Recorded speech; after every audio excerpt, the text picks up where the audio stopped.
여러분 안녕하십니까? 오늘도 성경의 기본 교리 28을 계속하도록 하겠습니다. 오늘은 제4번 교회론 가운데서 그 마지막 순서인 예언의 선물에 대해서 연구하도록 하겠습니다.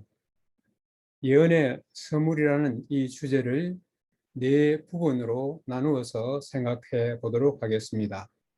첫째, 예언의 선물이란 무엇을 말하는 것인가? 둘째, 예언의 선물은 계속되는 것인가? 셋째, 마지막 때에도 예언의 선물이 있을 것인가? 그리고 마지막으로 네 번째는 참 선지자와 거짓 선지자를 구별하는 성경적 방법은 무엇인가 하는 것을 연구하도록 하겠습니다. 먼저 예언의 선물이란 무엇을 의미하는지를 살펴보도록 하겠습니다. 여기 민수기 12장 6절에 너희 중에 선지자가 있으면 나 여호와가 환상으로 나를 그에게 알리기도 하고 꿈으로 그와 말하기도 하거니와. 여기에 보면은 하나님께서 선지자를 통하여 어떤 기별을 전하려고 하실 때에 그 두 가지 방법이 여기에 소개되고 있습니다. 환상과 꿈입니다. 우리가 꿈에 대해서는 잘 알고 있지만은 이 환상이라고 하는 것이 무엇을 의미하는지 한번 살펴보도록 하겠습니다. 여기 환상이라는 말은 영어로 비전입니다. 이 비전이라는 말은 우리가 오늘날 제일 알아듣기 쉬운 말은 영상입니다. 우리가 비전 하면은 텔레비전, 텔레는 멀리 그런 뜻이고 비전은 영상입니다. 그래서 영상을 멀리 보내는 기계, 그걸 갖다 우리가 텔레비전이라 합니다. 또 우리가 이 어떤 물체를 볼 때에 멀리 본다, 멀리 보는 것을 갖다가 망원경, 멀리 보는 경치를 멀리 본다 했을 때 망원경, 그것도 텔레스코프입니다. 멀리 있는 경치를 보는 기계를 텔레스코프, 이걸 갖다 우리가 망원경이라 하는데, 오늘 여기에서 이 환상은 우리가 오늘날 알기 쉬운 용어로는 영상이라고 하는 것이 가장 적합하다고 생각하는 것입니다.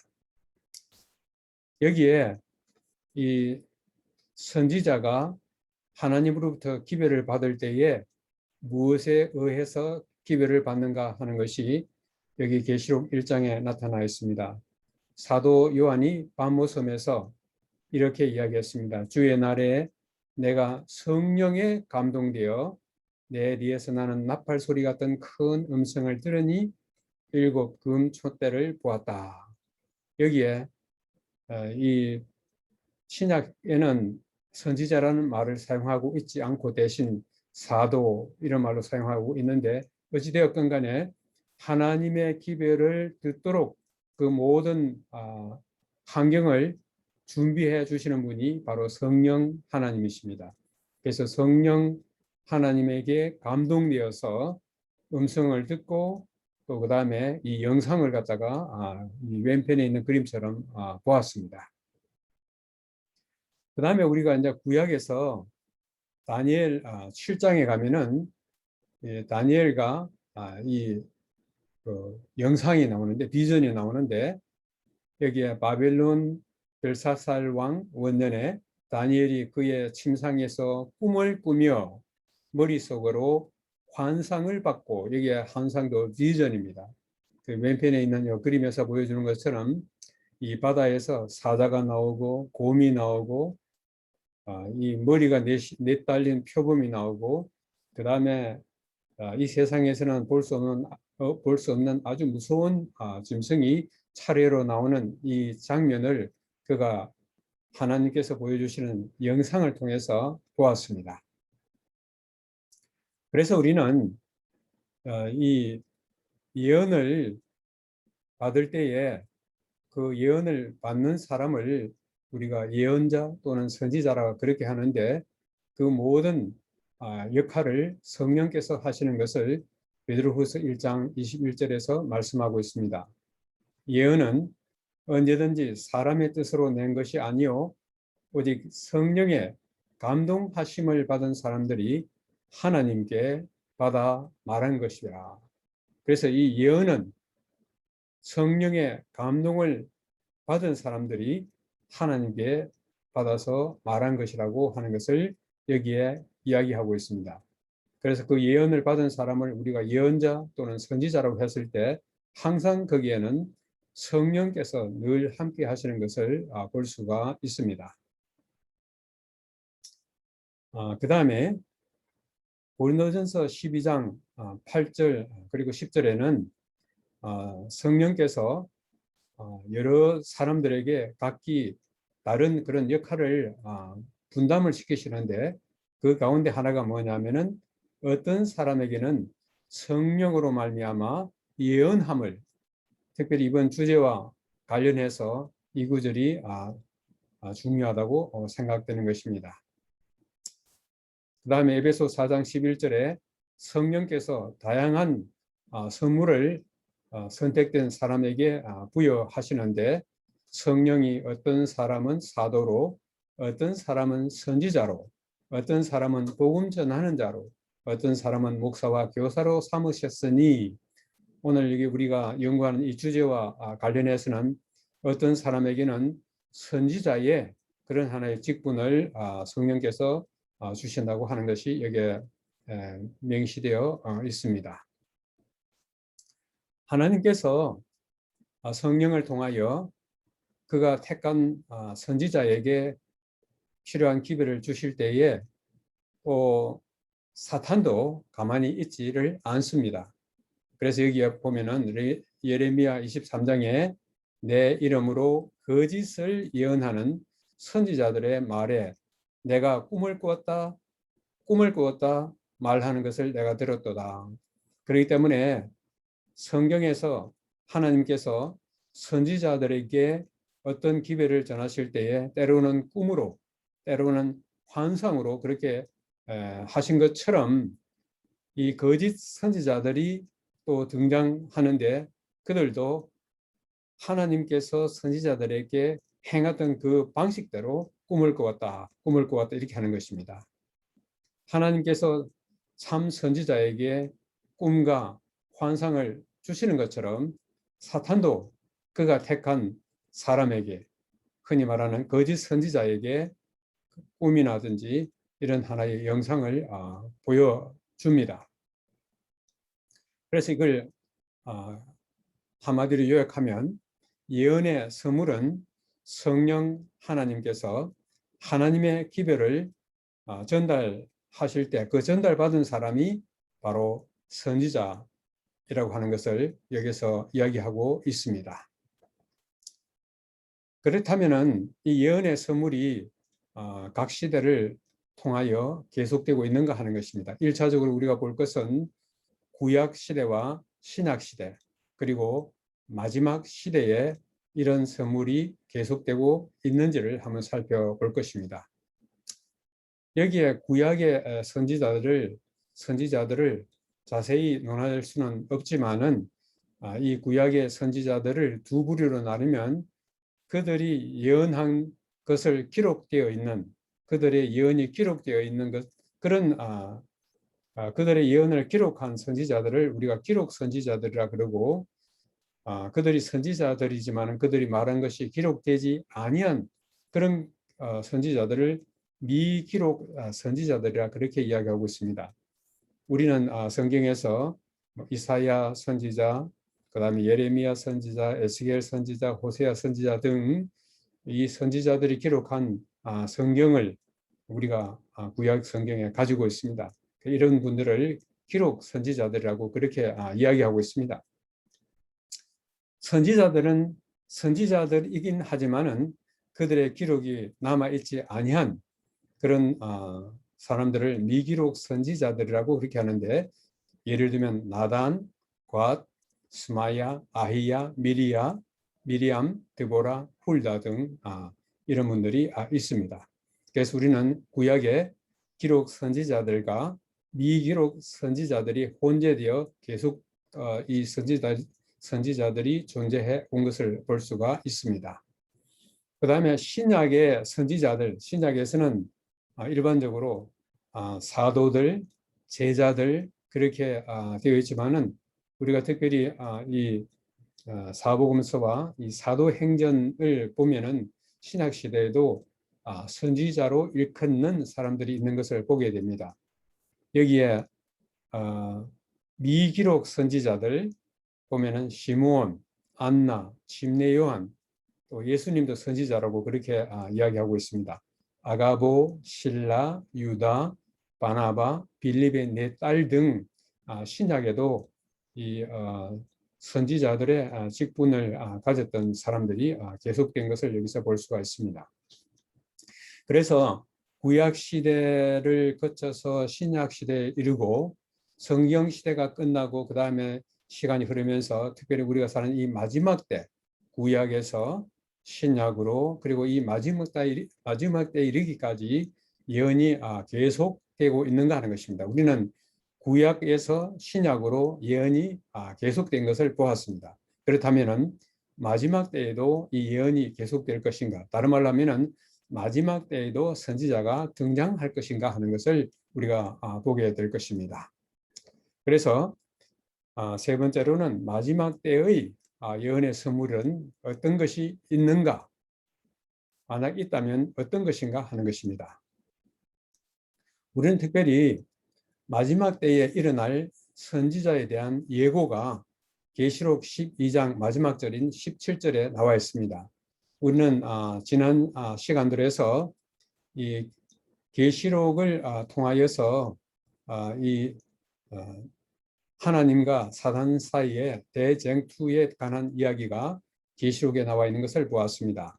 특별히 17절에 용이 여자에게 분노하여 돌아가서 그 여자의 남은 자손 곧 하나님의 계명을 지키며 예수의 증거를 가진 자들과 싸우려고 바다 모래 위에 서 있더라.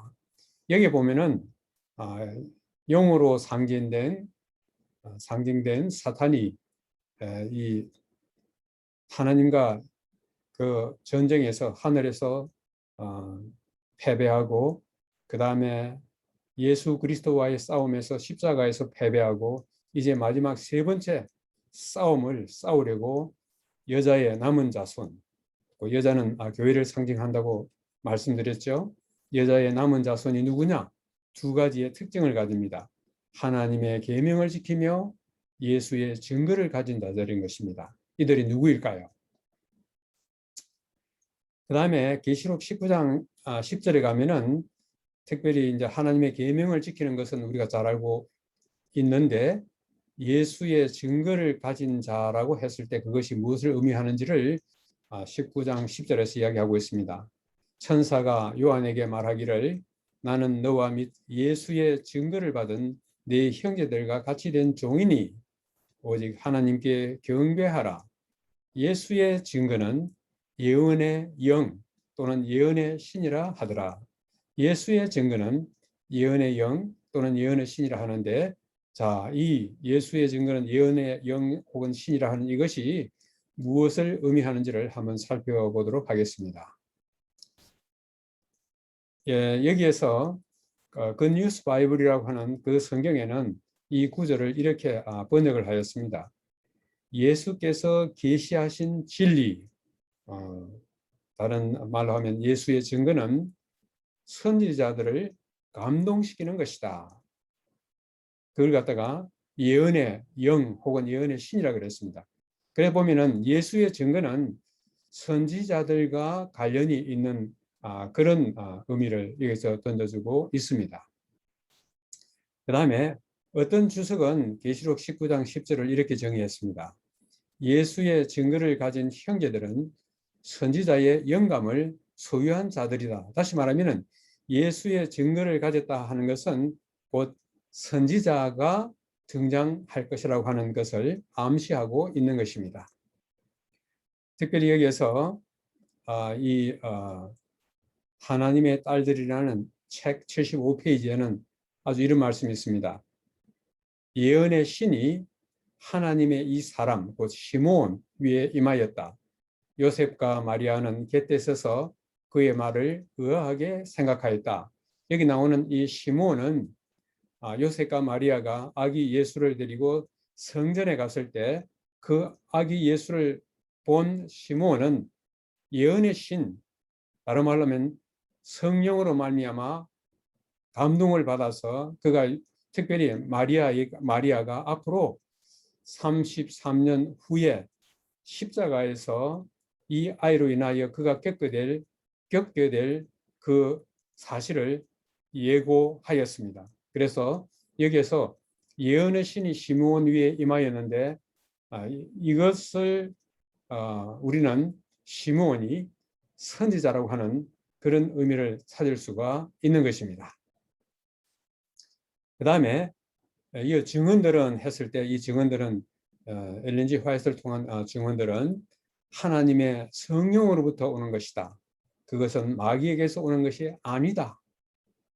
그래서 여기에 나오는 엘렌 G 화이트의 이 증언들도 성령과 깊이 연관되어 있는 것을 여기서 이야기해주고 있습니다.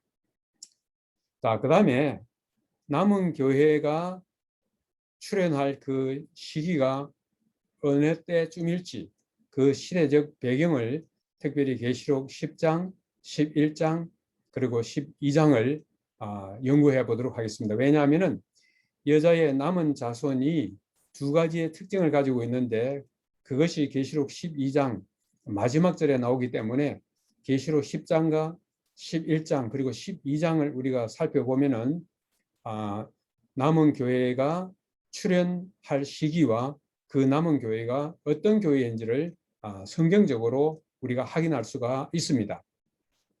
특별히 계시록 11장 11절에 두 증인이 하늘로 올라간다고 나오는데 이것은 성경의 회복을 이야기하고 있습니다. 여기 나오는 계시록을 자세히 설명할 수 없기 때문에 여기에서 말하고 있는 것을 요약해서 결론적으로만 말씀드리겠습니다. 그래서 여기 있는 연대를 주목해 보시기 바랍니다. 1793년 프랑스 의회가 성경을 다시 읽도록 허용. 이것은 프랑스 혁명이 1789년 일어난 이후에 성경을 없이 하고 났을 때 성경을 불태우고 성경을 읽지 못하게 했을 때에 프랑스 정부가 무정부 상태가 되었습니다. 더 이상 정부가 어떻게 할 도리가 없어서 성경을 다시 읽도록 허용함으로써 프랑스가 다시 정상으로 돌아간 그 역사적 이야기인 것입니다. 거기에 따라 가지고 1804년에 영국 성서공회가 조직되고 1816년에 미국 성서공회가 설립이 되었습니다. 그 다음에 계시록 11장 19절에 보면은 거기에 무슨 말이 있냐면은 하늘에 하나님의 성전이 열리고 언약궤가 거기에서 보인 것을 이야기하고 있습니다. 언약궤 여기 왼편 그림에 있는 것처럼 이 언약궤는 이 성소의 둘째 칸인 지성소입니다. 하늘 성소의 둘째 칸인 이 지성소를 보았는데 이것은 무엇을 의미하느냐 하면은 1844년에 하늘 지성소가 열린 것을 의미하는 것입니다. 그 해에 그리스도께서는 마지막 속죄 사업을 수행하기 위해 하늘 지성소에 들어가셨다.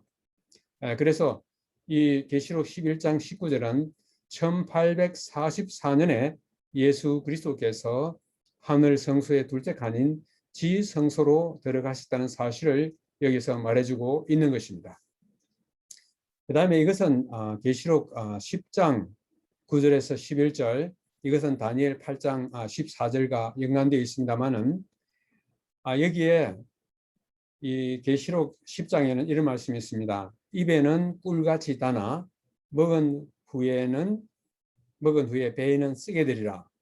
이것은 다니엘 8장 14절에서 2300주야까지니 그때의 성소가 정결하게 함을 입으리라 하는 이 말씀인데 윌리엄 밀러가 이 계시록 10장에 있는 이 다니엘 8장 14절의 말씀을 연구하는 가운데서 1844년에 예수께서 재림할 것으로 그렇게 믿었습니다. 그런데 예수님께서 그 해에 오시지 않았습니다. 그래서 그때를 일컬어서 대실망이라고 하는데 이 계시록 10장에서는 이미 윌리엄 밀러의 재림 운동이 대실망으로 끝날 것을 이미 예고했습니다.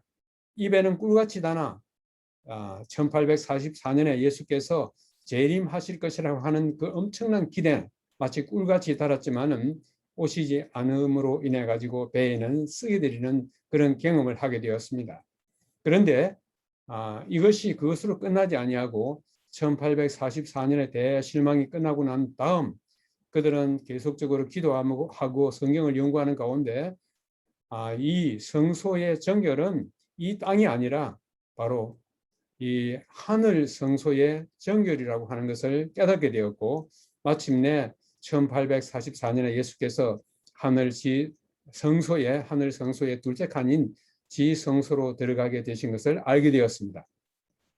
그런데 여기에 계시록 10장 11절에 많은 백성과 나라와 방언과 백성에게 실망했지만은 거기에서 실망으로 끝이지 아니하고 이 예수 그리스도의 재림을 다시 예언하여야 하리라 그랬습니다. 세상에 다시 예언하여야 하리라. 다시 말하면은 누가 예수 그리스도의 재림을 다시 예언할 것인가 하는 것입니다. 윌리엄 밀러의 재림 운동은 실패로 끝나고 말했지만은 그러나 그것은 실패가 아니라 그 사건을 잘못 이해한 데서 온 결과였습니다. 그렇다면은 이 사건, 예수 그리스도께서 천천만만의 천사들과 함께 재림하실 것이라고 하는 이 엄청난 사건을 다시 누가 예언할 것인가 하는 것입니다. 바로 이것을 여자의 남은 자손이 하게 될 것을 이미 예고했습니다.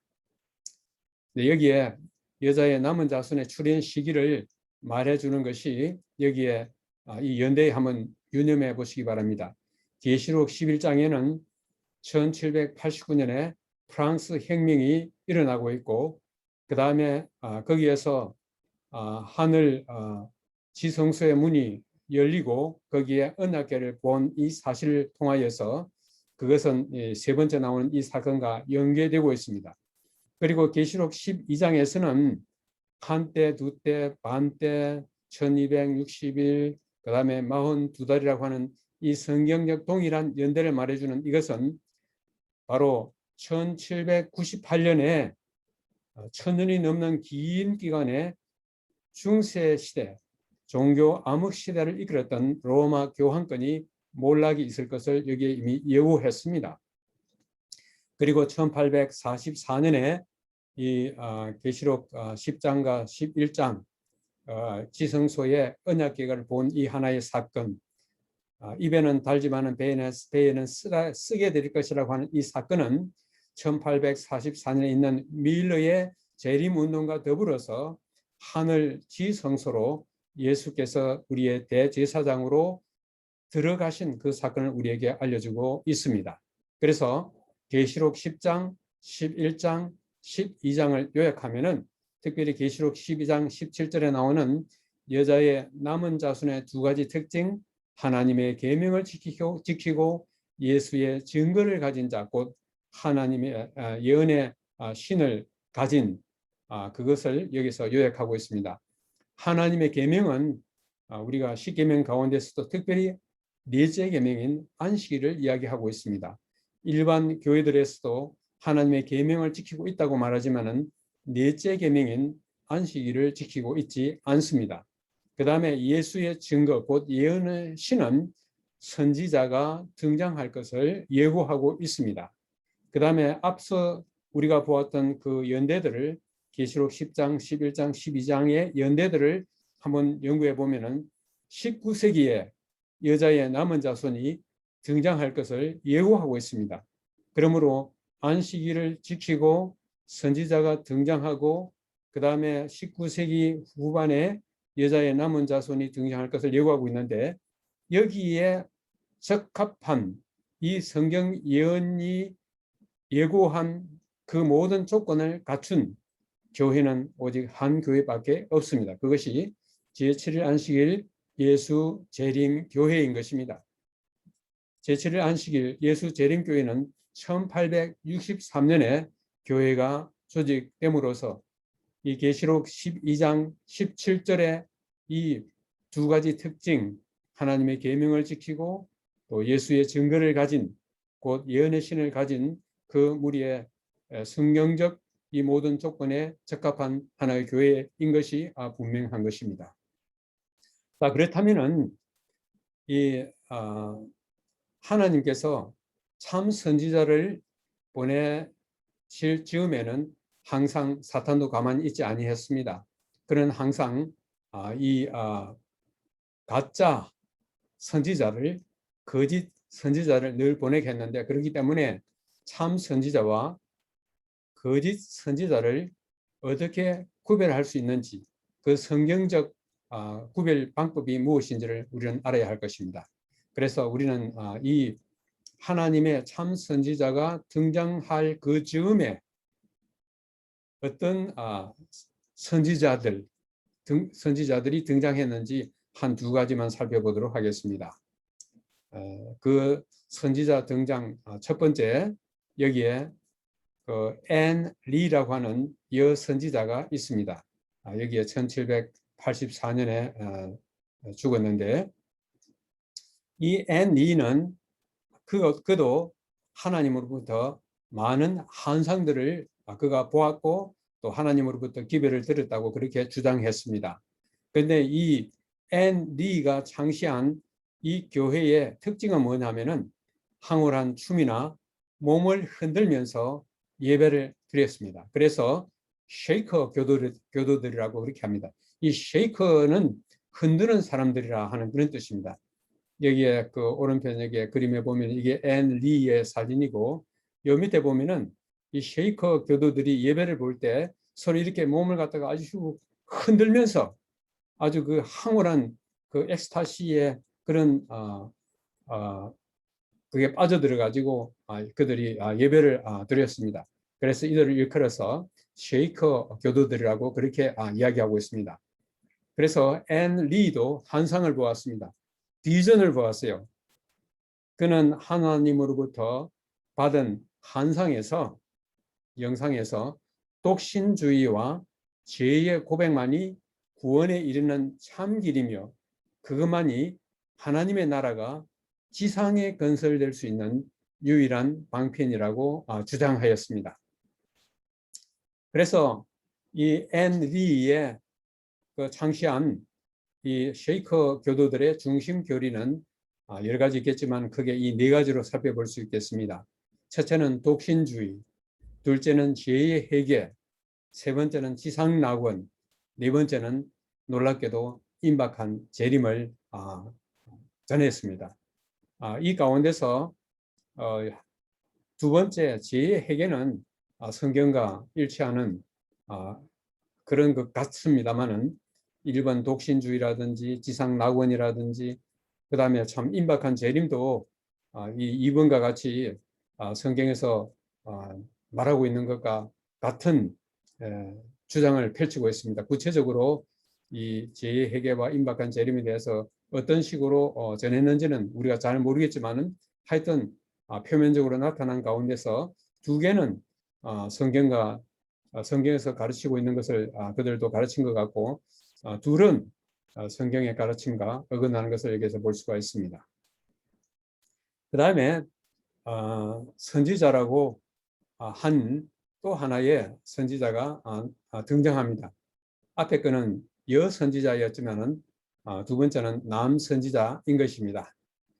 여기에 이 조셉 스미스가 여기에 나오고 있습니다. 조셉 스미스는 그가 죽은 연대가 공교롭게도 1844년, 우리에게 매우 익숙한 1844년에 거기에 그가 죽었습니다. 여기 이 왼편의 그림에 보면은 이 사람이 조셉 스미스입니다.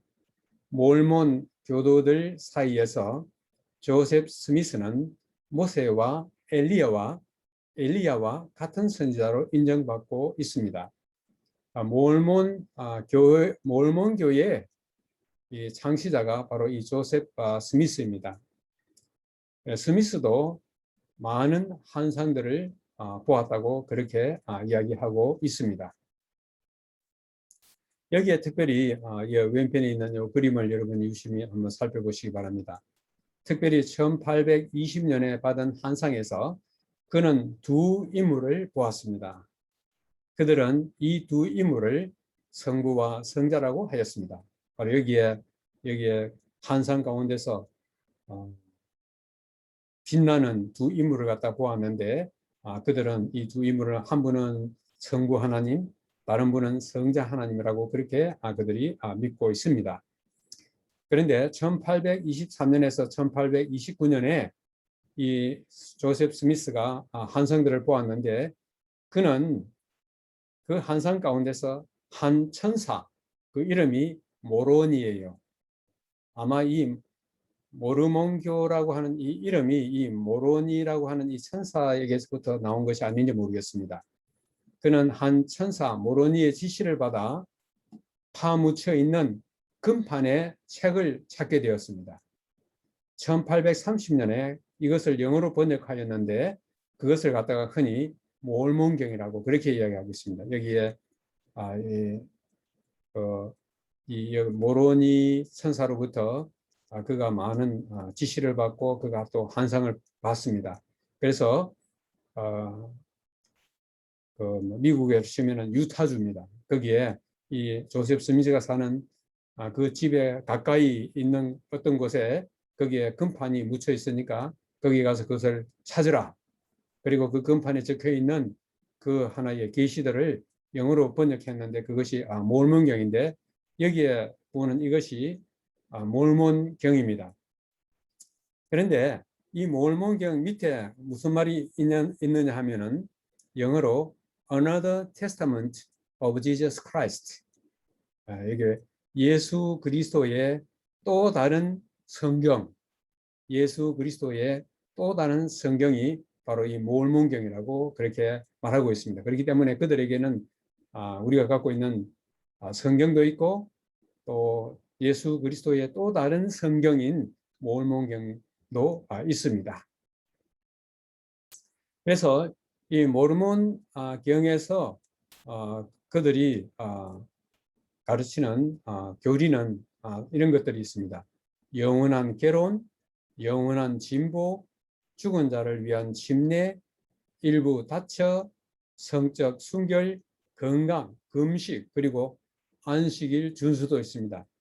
이 그들이 가르치는 이 여러 가운데서 성경과 관련되는 것도 있지만은 성경이 전혀 가르치지 아니한 그런 것들도 이렇게 혼재되어 있는 것을 여기서 볼 수가 있습니다. 자, 그런데 이런 가운데서 또 선지자가 등장하는 것입니다. 바로 그는 엘렌 G. 화이트입니다. 우리가 잘 아는 엘렌 G. 화이트인데, 그는 1827년에 출생하여 1915년에 사망합니다. 그가 17살에 하나님의 메신저로 부름을 받아서 돌아가실 때까지 70년간 봉사를 했습니다. 엘렌 G. 화이트는 자기 자신을 일컬어서 선지자라고 그렇게 말하지 아니했습니다. 그는 오히려 하나님의 메신저라고 그렇게 말씀을 했습니다. 이 70년 동안에 2000번의 계시를 받고 꿈들을 통해서, 계시와 꿈들을 통해서 기별을 전했습니다. 앞서 우리가 보았던 앤 리라든지 조셉 스미스가 그들이 받은 이 계시나 혹은 환상을 받은 것이 몇 번이나 될지 모르겠지만, 이렇게 70년 동안 2000번의 계시와 꿈을 받는 이런 분은 없습니다. 바로 이 엘렌 G. 화이트이 하나님의 메신저로 등장하는 이 시기도 바로 성경에서 예고한 마지막 남은 교회가 등장하고, 그 등장한 가운데서 선지자가 등장할 것을 예고하였는데, 바로 그 모든 성경 예언적 조건을 갖춘 것입니다. 바로 제7일 안식일 예수 재림교회라고 하는 것을 볼 수 있습니다. 자, 그래서 앞에 나온 자칭 두 선지자들과 세 번째 나오는 엘렌 G. 화이트, 참 선지자와 거짓 선지자를 구분하는 성경적 방법이 무엇인지를 한번 살펴보면서 오늘의 연구를 마치도록 하겠습니다. 선지자 식별법 한 4가지만 생각해 보도록 하겠습니다. 여기에 첫째는 성경과 일치해야 합니다. 이사야 8장 20절에 마땅히 율법과 증거의 말씀을 따를지니 그들이 말하는 바가 이 말씀에 맞지 아니하면 그들이 정녕 아침빛을 보지 못하리라. 결국은 멸망한다고 하는 것입니다. 마땅히 율법과 증거의 말씀, 곧 성경과 일치해야 된다고 하는 것입니다. 두 번째는 그들이 예언한 것이 성취되어야 하는 것입니다. 만일 이 신명기 18장 22절에 만일 선지자가 있어 여호와의 이름으로 말한 일에 증흠도 없고 성취함도 없으면 이는 여호와께서 말씀하신 것이 아니요 그 선지자가 제 마음대로 한 말이다. 우리가 앤 리라든지 조셉 스미스의 그 모르몬경 그들이 한 그 모든 소위 말하는 예언이라는 것이 어떻게 성취되었는지 되지 아니했는지 이런 것들을 살펴봐야 될 것입니다. 여기서 말하는 가운데 어떤 한 부분에서는 일치할지 몰라도 또 다른 부분과 또 일치하지 아니하면 그것은 거짓인 것을 우리가 또 알 수가 있습니다. 세 번째는 그리스도의 성육신을 인정해야 한다. 요한 1서 4장 2절입니다.